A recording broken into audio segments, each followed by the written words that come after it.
오늘 우리에게 주신 하나님 말씀은 신약 누가복음 24장 30절로 35절까지의 말씀입니다. 신약 141면에 있습니다. 누가복음 24장 30절로 35절까지의 말씀 함께 하겠습니다. 30절로 35절 우리 한 목소리로 합독하시겠습니다. 그들과 함께 음식 잡수실 때 떡을 가지사 축사하시고 떼어 그들에게 주시니 그들의 눈이 밝아져 그인 줄 알아보더니 예수는 그들에게 보이지 아니하시는지라. 그들이 서로 말하되 길에서 우리에게 말씀하시고 우리에게 성경을 풀어 주실 때 우리 속에서 마음이 뜨겁지 아니하더냐 하고 곧 그때로 일어나 예루살렘에 돌아가 보니 11제자 및 그들과 함께 한 자들이 모여 있어 말하기를 주께서 과연 살아나시고 시몬에게 보이셨다 하는지라. 두 사람도 길에서 된 일과 예수께서 떡을 떼심으로 자기들에게 알려지신 것을 말하더라. 아멘. 오늘 우리에게 주신 하나님의 말씀입니다. 여러분 반갑습니다. 오늘도 4월의 첫 주일이 되었습니다. 날씨가 좀 따뜻해졌나 싶었는데 어제는 또 하루 종일 비가 오고 또 오늘도 날씨가 흐리고 좀 춥습니다. 지난주에 우리 다 같이 전교인 교회 대청소를 했습니다. 오늘 교회 오시니까 교회가 좀 깨끗하죠? 예, 본당 바닥도 아주 반짝반짝하고 소예배실, 식당, 또 교회 구석구석마다 또 교회 외부까지 많은 분들이 동참해 주시고 수고해 주셨습니다. 덕분에 우리 모두 산뜻하고 또 새로운 기분으로 이렇게 예배할 수 있게 되었습니다. 수고하신 모든 분들께 진심으로 감사를 드립니다. 지난 주간에는 온 국민의 관심이 집중된 큰 사건이 우리나라에 있었습니다. 장로님 기도해 주신 것처럼 아마 우리 대한민국 현대사에 남을 만한 큰 사건이 될 것입니다. 현직 대통령이 파면되었고 이제 곧 조기 대선이 시작될 것입니다. 이제 조만간 또 뭐 경선도 하고 또 대선 준비로 아주 시끌벅적하겠죠. 뉴스 기사를 봐도 한쪽에서는 마침내 봄이 왔다라고 환호를 하고 또 다른 한쪽에서는 이제 멸망이 시작되었다라고 탄식을 하고 완전히 대조적인 반응을 보이고 있습니다. 여러분은 어떠십니까? 우리 대부분은 아마 그 중간 어디쯤에 위치하고 있을 것입니다. 나라를 생각하고 또 민족을 사랑하는 마음은 모두 다 있겠죠.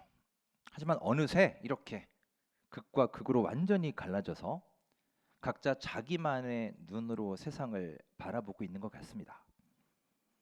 나와 생각이 다른 사람들의 말에는 전혀 귀를 기울이지 않고 대화도 하지 않고 아예 시도조차 하지 않는 이 분열된 현실이 참 씁쓸하고 안타깝기도 합니다. 앞으로 이제 어떤 대통령이 세워질지는 모르겠지만 이제 몇 달 후면 세워지겠죠. 이 분열되어 있는 대한민국의 민심을 좀 하나로 잘 통합할 수 있는 그런 참 지도자가 세워지도록 우리 모두 나라를 위해서 뜨겁게 간절히 기도해야 될 때입니다. 예수님의 십자가 고난을 묵상하고 동참하는 사순절 기간입니다. 이제 40일의 여정 중에 어제가 28번째 날이었습니다. 이제 부활절을 2주 남겨두고 있습니다. 사순절 기간 동안 우리는 그리스도인으로서 사순절을 보내는 바른 자세에 대해 묵상하고 있습니다. 오늘은 그 네 번째로 우리의 눈에 대해서 함께 나누어 보겠습니다. 눈은 마음의 창이다라는 말이 있습니다. 예전에 어떤 강의에서 제가 들었는데 그 강사님이 서두에 그러시더군요. 여러분, 눈은 마음의 창입니다. 그리고 눈빛은 성형을 못합니다. 그러셨어요. 그렇습니다. 마음의 창. 우리가 창문을 통해서 집 안을 볼 수 있는 것처럼 사람의 눈을 보면 그가 무엇을 생각하는지, 어디에 관심을 두고 살아가는지 그 마음의 상태가 눈에 드러난다는 것입니다. 성경에서도 우리의 눈에 대해 여러 차례 강조하고 있습니다. 특히 우리의 눈과 보는 것에 대해서 주의하라, 주의하라 거듭 강조하고 있습니다. 창세기를 보시면 하나님이 아담과 하와에게 금지하셨던 것이 딱 하나가 있죠. 동산 중앙에 있는 나무, 바로 선악과입니다. 그런데 창세기 3장 6절을 보시면 이런 말씀이 있습니다. 여자가 그 나무를 본즉 먹음직도 하고 보암직도 하고 라고 합니다. 여기서 중요한 것은 여자가 그 나무를 봤어요. 그랬더니 그 나무가 어땠느냐? 먹음직도 하고 보암직도 했다라는 것입니다. 물론 하나님은 보지 말라라고 말씀하시진 않으셨습니다. 보는 것을 금하시진 않으셨어요. 그런데 여기서 보암직하다라고 번역한 그 말은 영어 성경에는 pleasing to the eye, 눈을 즐겁게 하다라고 번역합니다. 눈을 즐겁게 하다. 여러분, 이렇게 우리의 눈을 즐겁게 하는 것들을 우리가 특히 각별히 더 조심해야 됩니다. 대부분의 세상의 유혹들은 우리 눈에 아주 매력적이고 화려하고 아름답게 보이기 때문이에요. 그러니까 그 많은 사람들이 넘어가는 것이겠죠. 우리도 그렇지 않습니까? 여러분, 시대마다 잘생긴 사람, 그 꽃미남의 대명사격인 사람이 있습니다. 저희 시대에는 장동건, 정우성, 원빈 이런 사람들이었는데 어느덧 그들도 50대를 넘어서고 40대 후반이 되고 이렇게 되었습니다. 요즘에는 꽃미남 하면 딱 나오는 사람이 차은우더군요. 여러분, 차은우 아세요? 예, 진짜 잘생겼더군요. 정말 이렇게 보면은 비현실적으로 정말 이렇게 그려놓은 것처럼 생겼습니다. 여러분, 우리도 이렇게 잘생긴 남자, 예쁜 여자를 보면 눈이 즐거워지지 않습니까? 그래서 우리가 흔히 하는 말이 안구가 정화된다. 요즘 그런 말 많이 쓰죠. 정화된대요, 정화. 그게 그 말이지 않습니까? 우리의 눈이 즐겁다는 말이에요. 결국 하와는 그렇게 눈을 즐겁게 하는 그 나무를 보았고 그 유혹에 넘어가서 그것을 따먹었으며 그렇게 인류의 죄가 시작되었습니다. 즉 보고 따먹고 죄를 짓게 된 거예요. 여리고 성이 무너진 다음에 하나님은 그 전리품을 취하지 마라라고 금하셨습니다. 하지만 아간이라는 사람이 하나님의 그 명령을 어기게 되죠. 자, 어떻게 되는지 한번 볼까요? 여호수아 7장 21절에 이런 말씀이 있습니다. 함께 읽겠습니다.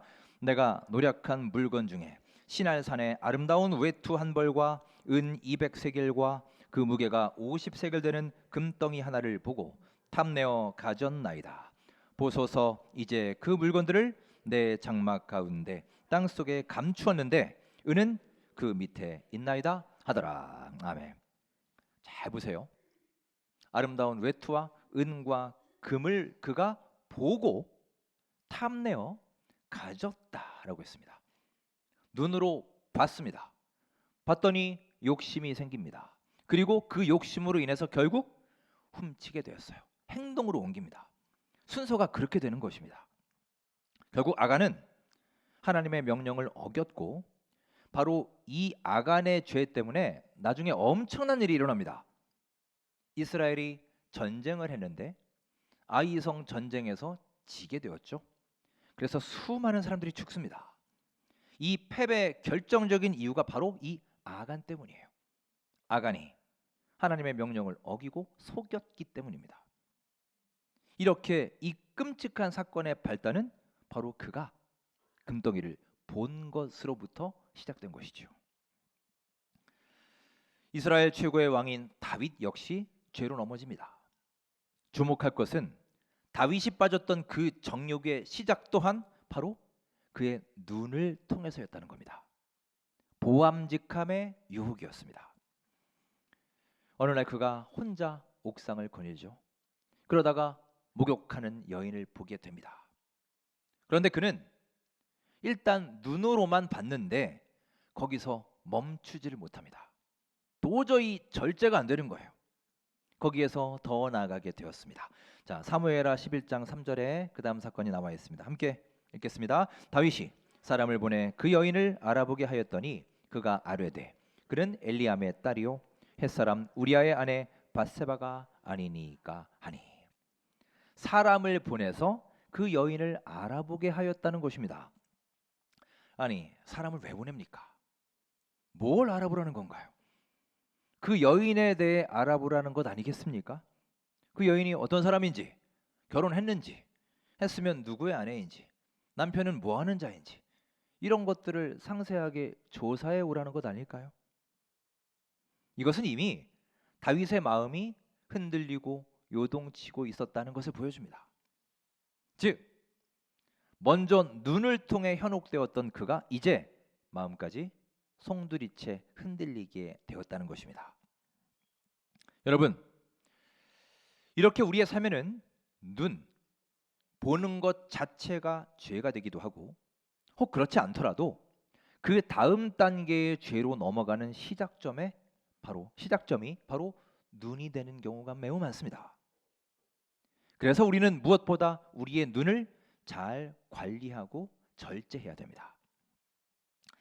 잠언 4장에 보시면 우리의 마음과 중심에 대한 유명한 말씀이 있습니다. 자, 23절부터 25절 함께 우리 읽겠습니다.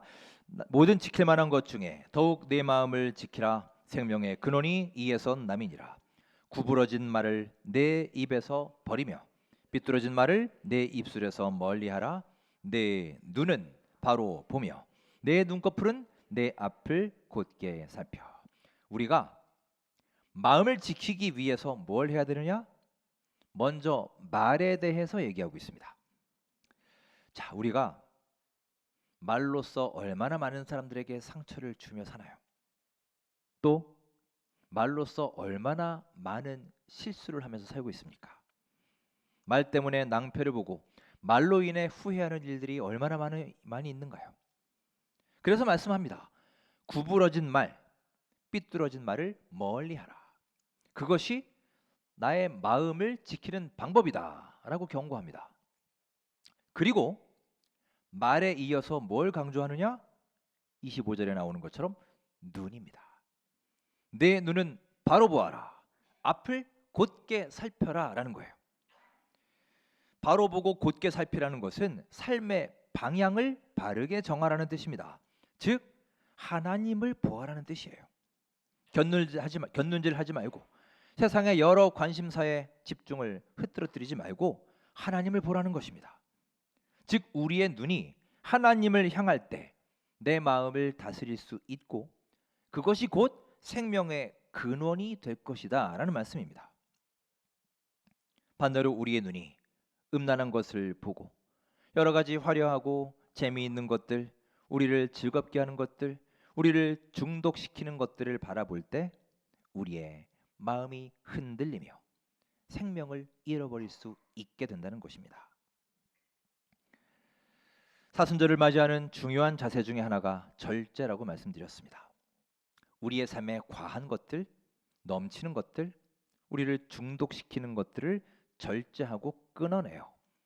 그 여백의 공간을 하나님으로 채워가시고 우리 하나님을 내 마음속 중심에 모셔드려서 영적인 생명력을 다시 회복할 수 있는 귀한 변화의 계기가 될 수 있기를 주님의 이름으로 축원합니다. 오늘 누가복음 본문을 보시면 엠마오 지방으로 가던 두 제자와 예수님의 만남이 기록되어 있습니다. 그들은 예수님을 만나면서 삶의 변화를 이루게 되었습니다. 자, 어떤 변화가 일어나는지 구체적으로 한번 보겠습니다. 31절 말씀 함께 읽겠습니다. 그들의 눈이 밝아져 그인 줄 알아보더니 예수는 그들에게 보이지 아니하시는지라. 자, 그들에게 변화가 일어났습니다. 어떤 변화가 일어났느냐? 먼저 그들의 눈이 밝아졌습니다. 우리말 성경에는 눈이 밝아졌다라고 하는데 영어 성경에는 눈이 열렸다라고 번역합니다. 열렸다. 자, 그러면 이 사건이 일어나기 전에 이 두 사람은 과연 어땠을까요? 그들이 어떤 상태였길래 그들이 변했다고 하는 것일까요?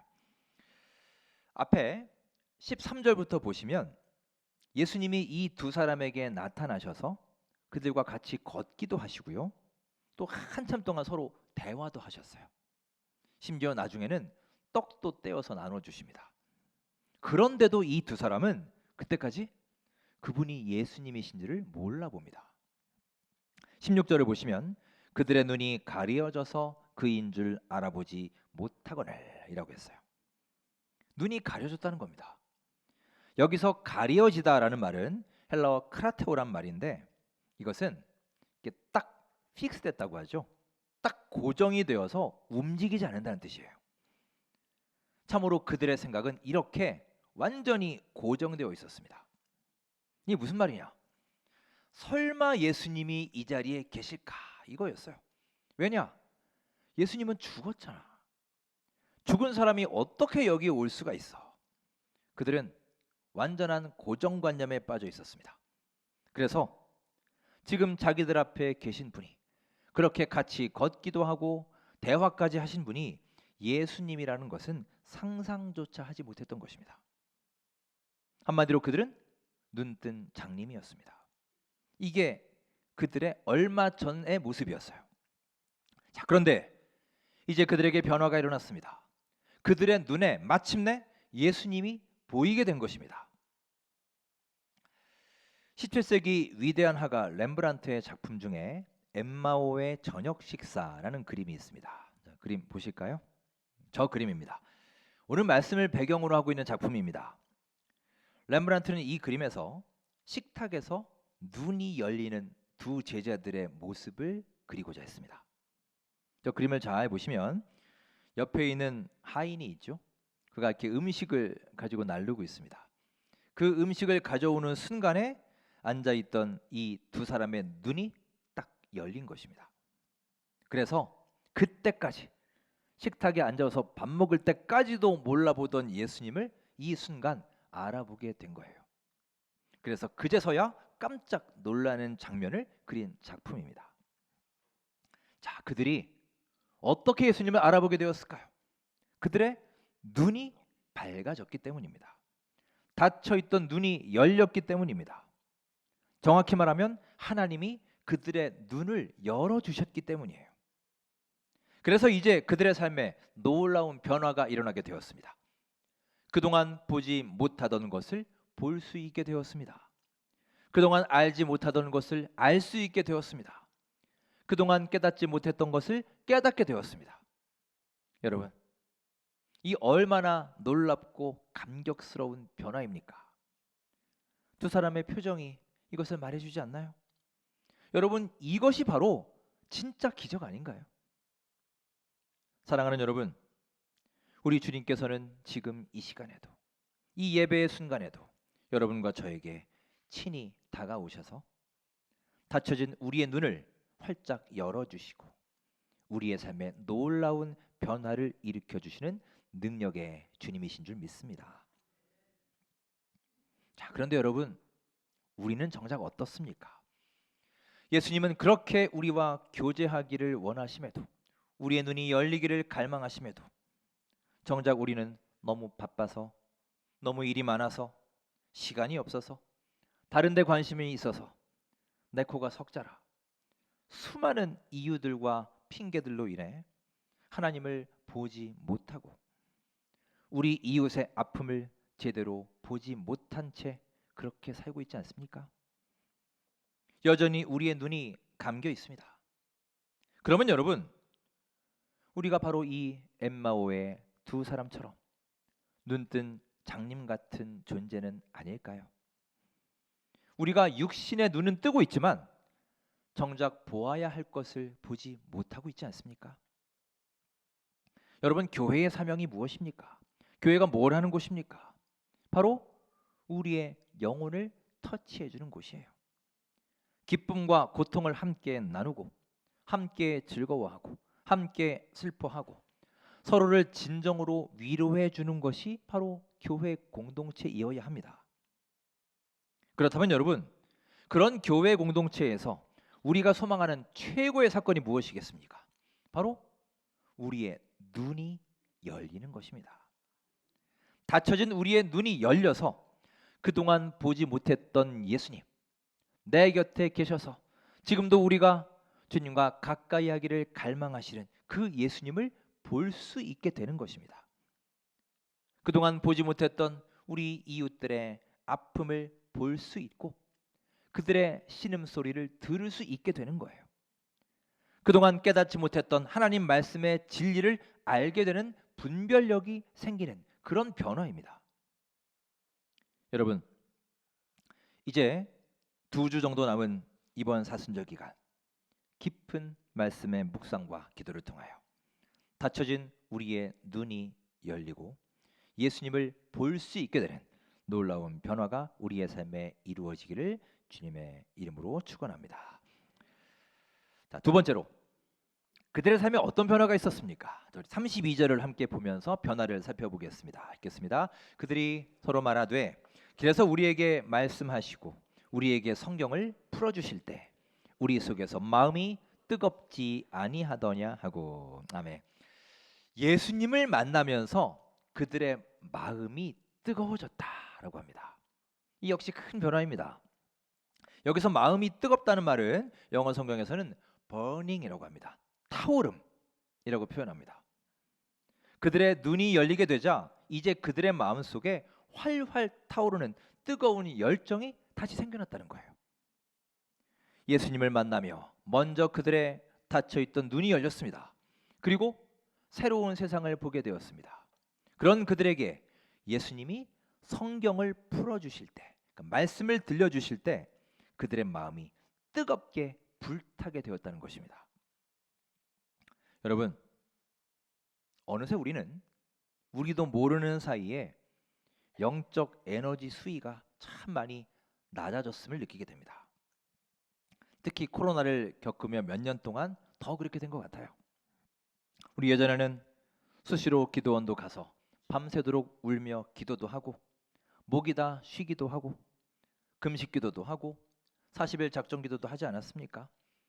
그렇게 뜨거웠던 때가 우리에게도 있지 않습니까? 요즘에는 40일은커녕 한 주 특세하는 것도 참 힘들지 않나요? 어느새 이렇게 우리 에너지 수위가 낮아져 버렸습니다.